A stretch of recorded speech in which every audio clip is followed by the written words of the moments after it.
The 7th generation rolls along and Microsoft pulls a sneak attack on everyone and releases the Xbox 360 a year earlier than the PlayStation 3. I'm here to start you on a journey into the future of entertainment. That future starts right here, right now.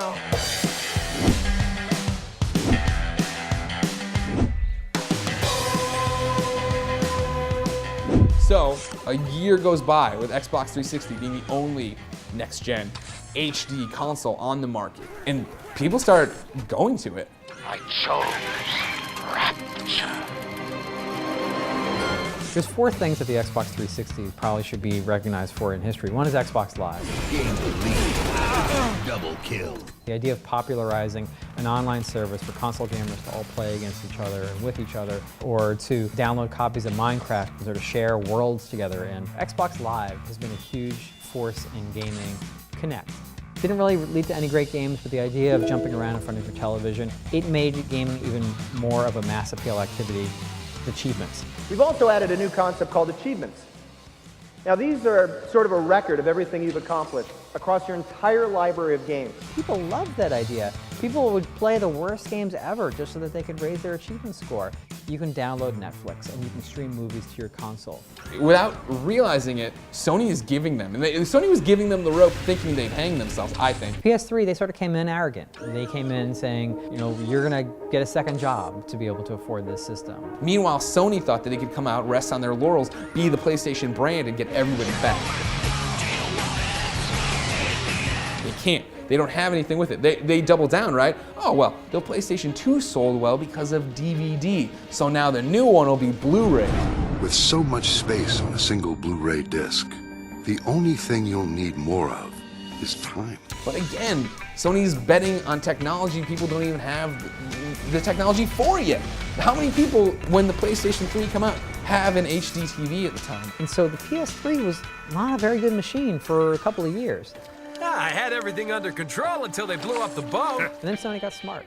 They recognized the error of their ways, they found humility, they redesigned the machine, they slimmed it down. And the PS3 in the long run, after a slow start, turned out to be quite an enjoyable machine to play games on. And you have a wonderful array of games. So what you got?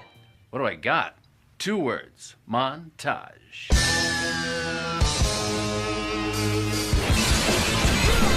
Now all of this is happening. The HD twins are colliding, duking it out. Sony is losing. And again, in the background, there's these other kids lining up for a Wii. We would like to play. The Wii came out kind of out of nowhere. It was a console that everyone could play. That's what led to it being such a popular hit. So many people throughout the industry, myself included, we'd see it and say, well, why would anyone want to play a game that way? Why would anyone want to do this when they're playing instead of doing this? And it just took the world by storm. This was the biggest Trojan horse I think anyone's ever pulled off. Nintendo sold it to the gamer, but they brought it in with this Wii Sports game that they knew people would come in and see and get blown away by. And that's when you see these articles, right, of, oh man, every retirement home's got a Wii now. People love bowling, they love this, blah, blah. At this retirement community in New Jersey, you'll find cards, music, but the main attraction here is video games. For more than a year,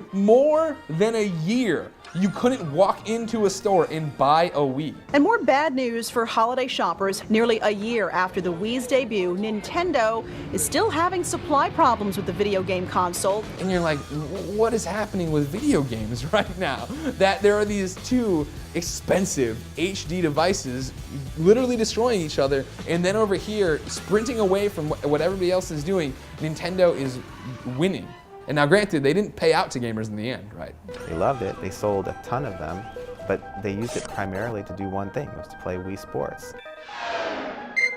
This brought me back to the old days before the Atari 2600, where everyone just had Pong machines. You're watching the most exciting game you will ever see on your TV set. Or you just hook this thing up to your console and it could do one thing, it could play Pong. Suddenly, third-party developers see, look at how many units are in people's houses right now, and like, let's make just stop what you're doing, put all of the crazy-ass mini games you can onto discs, and let's get them out to these Wii families. People want to play bingo. People want to do this. And suddenly, like, there's a glut of Nintendo Wii games, and a lot of them are shovelware.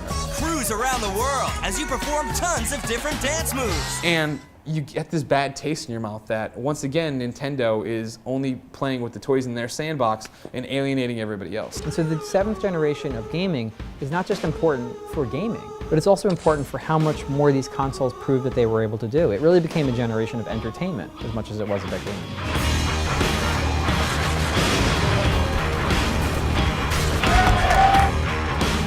And now, of course, we come to the 8th and final generation, the generation that makes my back hurt, makes me feel old, makes me feel creepy. We've got the Wii U, PlayStation 4, and the Xbox One. You've got Microsoft versus Sony right now, and I think without that type of rivalry, I think things would get stagnant very quickly, and you wouldn't see the advances that you're seeing today. And that has definitely caused every fanboy out there to decide, why the PS4 is just terrible, or the Xbox is just the worst system ever. Well, price for one thing, it's $100 cheaper. I think the Xbox overall is a more balanced system. Microsoft's stance on a lot of personal rights issues have rubbed me the wrong way. The PS4 just cannot match the teams that Microsoft has. And in the end, it's not apples to oranges, it's apples to apples.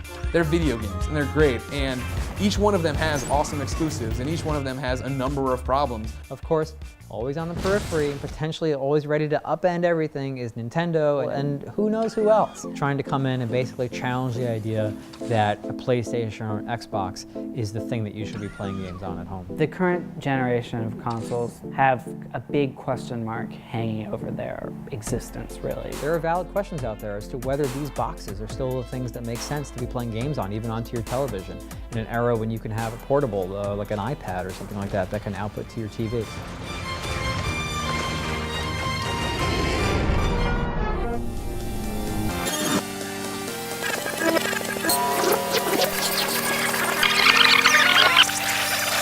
Odyssey. So, games started off as toys for kids. To machines that have created an experience that I think people recognize as a fundamental part of American and world culture. You can compare us to other popular forms of entertainment and see the same fights even, right? Dee Snider testifying in front of Congress for freedom of speech. Clear evidence of Twisted Sister's music being completely misinterpreted and unfairly judged by supposedly well-informed adults. Suddenly, video games have to do the same thing. Can Grand Theft Auto come out and say all this stuff? Should send shivers down your spine if you hear these 3 words, Grand Theft Auto. Grand Theft Auto. Modern Warfare 2. Mass Effect. Your kids into video games?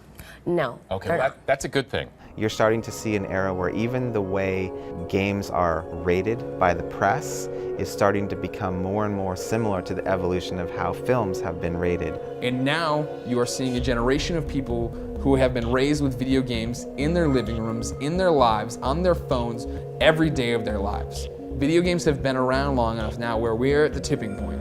And when we're all dead and gone, people will be looking back on video games like the most important type of entertainment that ever existed, because it was interactive entertainment and it wasn't passive. Imagine the generation right now who their first video game console is the PlayStation 4, is the Xbox One. What are they going to be making in 30 years?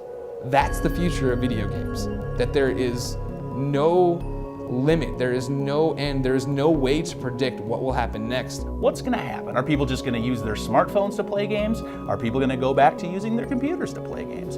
Are boxes going to shrink into nothing and just be embedded in your TV? I don't know. All I know is when I get out of bed in the morning, my back hurts. I'm old. There's been 8 generations of consoles. What more do you want? I see